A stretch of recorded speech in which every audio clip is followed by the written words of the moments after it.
Hello বন্ধুরা, welcome to our channel Bong sports আড্ডা।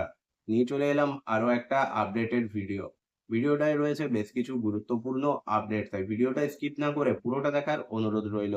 শুরু করব আই লিগের দল ইন্টার কাশির আপডেট দিয়ে। দল বদলের বাজারে জোর কদমে কিন্তু দল গঠনের কাজ শুরু করে দিয়েছে ইন্টার কাশি। তারা কিন্তু আরও একজন বিদেশি খেলোয়াড়কে প্রায় চূড়ান্ত করে ফেলেছে। সার্বিয়ার 29 বছর বয়সী সেন্ট্রাল মিডফিল্ডার নিকোলা স্টোজানোভিচ, তাকে কিন্তু প্রায় চূড়ান্ত করে ফেলেছে ইন্টার কাশি। তার সঙ্গে পার্সোনাল টার্মস এবং কন্ডিশন এগ্রি হয়ে গেছে। এই প্লেয়ারটি ইতিপূর্বেও কিন্তু ভারতে খেলেছেন মোহামেডান স্পোর্টিং ক্লাব এবং গোকুলাম কেরালা এফসির জার্সিতে। লাস্ট তিনি গোকুলাম কেরালা এফসির জার্সিতে খেলছিলেন। এই মুহূর্তে প্লেয়ারটি কিন্তু ফ্রি এজেন্ট এবং তাকেই কিন্তু সবকিছু ঠিকঠাক থাকলে আসন্ন সিজনে আমরা ইন্টার কাশির জার্সিতে দেখতে পাবো। এরপর চলে আসবো আমরা সোজাসুজি আইএসএল এর দল উড়িষ্যা এফসির আপডেটে। উড়িষ্যা এফসি কিন্তু রিলায়েন্স ইউথ চ্যাম্পসের তরুণ ডিফেন্ডার 17 বছর বয়সী শুভম ভট্টাচার্যর সঙ্গে কিন্তু একটা মাল্টি ইয়ার ডিল সাইন করে নিয়েছে। অন্যদিকে এফসি গোয়াও কিন্তু একজন তরুণ ভারতীয় ফরওয়ার্ডের সঙ্গে কিন্তু একটা মাল্টি ইয়ার ডিল সাইন করে নিয়েছে। তিনিও কিন্তু রিলায়েন্স ইউথ চ্যাম্পসের প্লেয়ার। এই প্লেয়ারটি হলেন অ্যালেন সাজি। তাকে এফসি গোয়া কিন্তু মাল্টিয়ার ডিলে সাইন করিয়ে নিয়েছে এবং দুটোই ক্ষেত্রেই কিন্তু উড়িষ্যা এফসি এবং এফসি গোয়া অফিসিয়ালি সেই ব্যাপারটা অ্যানাউন্সও করে দিয়েছে। এরপর চলে আসবো মোহনবাগান সুপার জায়ান্টের আপডেটে। মোহনবাগান সুপার জায়ান্ট নিয়ে দুটো আপডেট তোমাদের সঙ্গে শেয়ার করার রয়েছে। প্রথম আপডেটটা আনোয়ার আলীকে নিয়ে। না, আনোয়ার আলীকে নিয়ে যে কন্ট্রোভার্সি চলছে সে বিষয়ে নয়। আজকে দুপুর দিকে কিন্তু মোহনবাগান হাবের তরফ থেকে একটা পোস্ট আসে যে আনোয়ার আলী কিন্তু স্টে করছে মোহনবাগান সুপার জায়ান্টে। এই আপডেটটাই তোমাদের সঙ্গে শেয়ার করার রয়েছে। বাকি আনোয়ার আলীর ব্যাপারটা কিন্তু এখনো পুরো একটা বিতর্কের মধ্যে রয়েছে এবং যতক্ষণ না সেটার ক্ল্যারিফিকেশন আসছে ততক্ষণ সে বিষয়ে বেশি কিছু বলা কিন্তু ঠিক হবে না।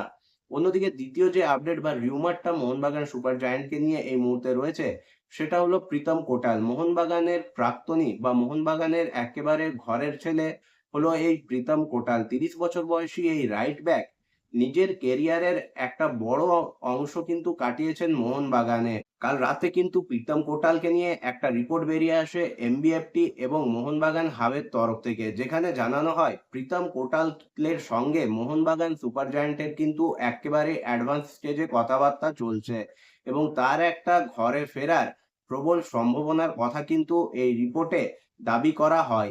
যদিও আজ দুপুর দিকে আরো একটা রিপোর্ট বেরিয়ে আসে প্রীতম কোটাল রিলেটেড এবং 90 ফুটবলের তরফে জানানো হয় মোহনবাগান সুপার জায়ান্ট এবং প্রীতম কোটালের যে লিঙ্ক আপের খবর বেরিয়ে এসছে সেটা কিন্তু একেবারেই ভুল।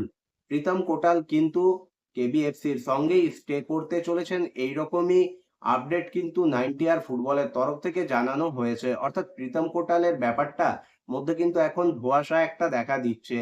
কোনটা ঠিক কোনটা ভুল এই মুহূর্তে কিন্তু বলা সম্ভবপর নয়, কারণ কোনো রিলায়েবল সোর্স কিন্তু এই ব্যাপারটাকে এখনো তুলে ধরেনি।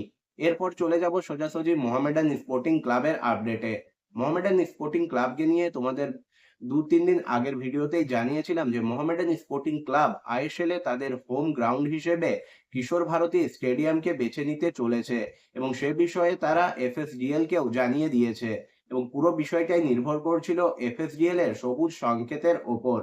তবে এই মুহূর্তে যে আপডেটটা বেরিয়ে এসছে তাতে জানানো হয়েছে এফএসডিএল কিন্তু সবুজ সংকেত দিয়েছে মোহামেডান স্পোর্টিং ক্লাবকে তাদের হোম ম্যাচগুলো খেলার জন্য কিশোর ভারতী স্টেডিয়ামকে ব্যবহার করার ক্ষেত্রে। অর্থাৎ মোহামেডান স্পোর্টিং ক্লাব আসন্ন আইএসএল এ তাদের সমস্ত হোম ম্যাচ কিন্তু খেলবে কিশোর ভারতী স্টেডিয়ামে।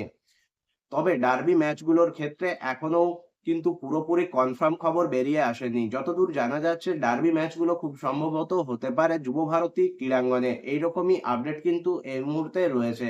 বন্ধুরা, আজকের এই ভিডিওটা এই পর্যন্তই। ভিডিওটা ভালো লাগলে অবশ্যই লাইক, কমেন্ট এবং শেয়ার করে দিও। চ্যানেলটাকে সাবস্ক্রাইব করে নিয়ে নোটিফিকেশন বেল অন করে নিও। দেখা হবে পরের ভিডিওতে।